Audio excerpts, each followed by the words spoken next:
अनोखा प्रयास welfare society द्वारा आयोजित 3 दिवसीय कार्यशाला में मैं स्वाति गुप्ता टीम अनोखा प्रयास की ओर से आपका स्वागत करती हूँ।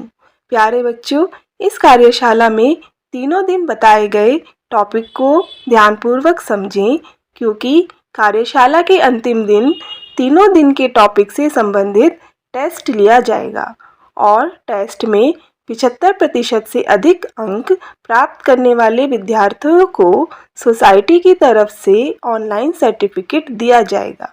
इसीलिए तीनों दिन वीडियो को ध्यानपूर्वक देखकर टेस्ट में दिए गए प्रश्नों को सावधानीपूर्वक हल करें। अब आज का टॉपिक शुरू करते हैं। तो बच्चों, आज का टॉपिक शुरू करते हैं। आज का टॉपिक है सांख्यिकी। सांख्यिकी पढ़ाने से पहले मैं आपको क्रिकेट के गेम में लेके चलती हूँ। हम सबको क्रिकेट बहुत पसंद है और देखना तो बहुत ही अच्छा लगता है जब इंडियन टीम खेलती है। तो जब हम इंडियन टीम को खेलते हुए देखते हैं तो बीच बीच में कुछ इस तरह से दिखाते हैं कि प्लेयर्स के नेम हो गए, कितने चौके लगाए उस प्लेयर ने, कितने छक्के लगाए हैं और उसने कुल रन कितने बनाए हैं।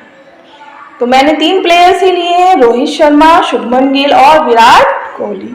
रोहित शर्मा और शुभमन गिल। रोहित शर्मा ने 8 चौके लगाए, 6 चौके लगाए और कुल रन कितने बनाए? 80।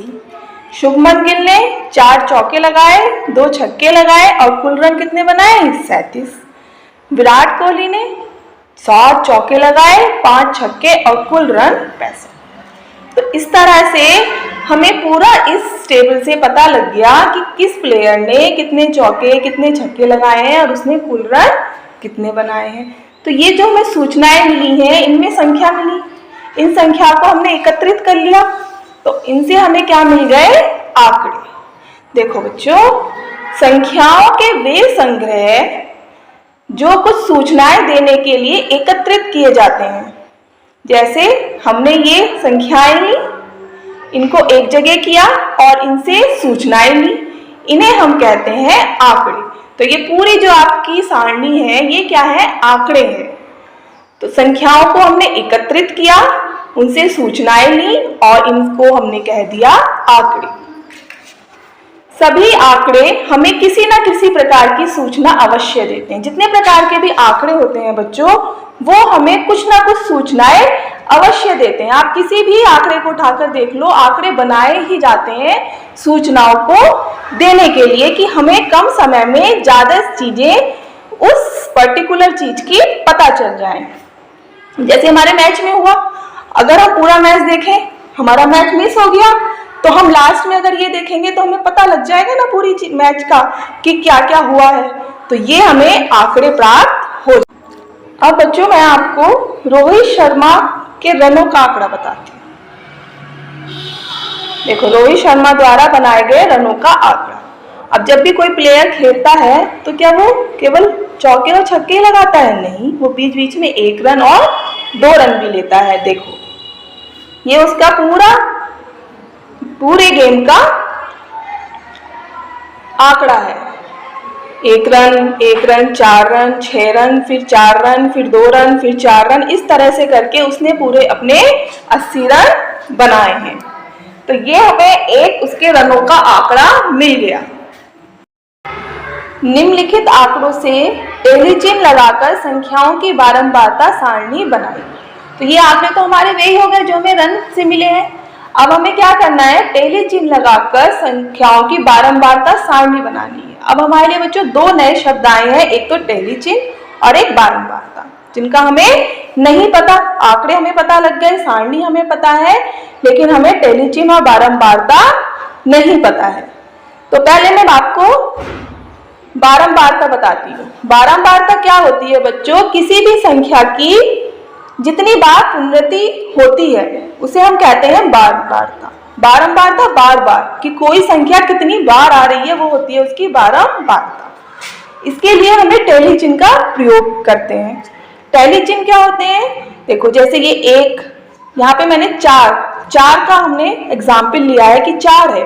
तो 4, सपोज इस आंकड़े में हम देखते चल रहे हैं, 1 आ गया, 2 आ गया, 3 आ गया, 4 आ गया, 5 आ गया, 6 आ गया, 7 आ गया। इस तरह से हम एक एक लाइन लगाते जा रहे हैं। अब हम इनको काउंट करेंगे 1 2 3 4 5 6 7 8 9 10 11 12। तो हमें कितना टाइम लगा? अगर हम इनको काउंट करते हुए क्या करें, 1 2 3 4, फिर पांचवा हमने इस तरह से एक तिरछी लाइन खींच के इसको एक बॉक्स बना दिया, तो ये हमारा क्या हो गया? 5। फिर 6 7 8 9 10 11 12। अब हम काउंट करेंगे तो हमें पता है कि ये पहली चिन्ह है 5, ये दूसरा भी टेली चिन्ह 5, 5 और 5 10 और 2 12। तो बारंबारता सारणी बनाने के लिए हम टेली चिन्ह का प्रयोग करते हैं, जिससे कि हमें आंकड़े बनाने में और ज्यादा सुविधा हो जाती है। और बारंबारता हमें पता ही है कि किसी संख्या की जितनी बार पुनरावृत्ति होती है उसे हम बारंबारता कहते हैं।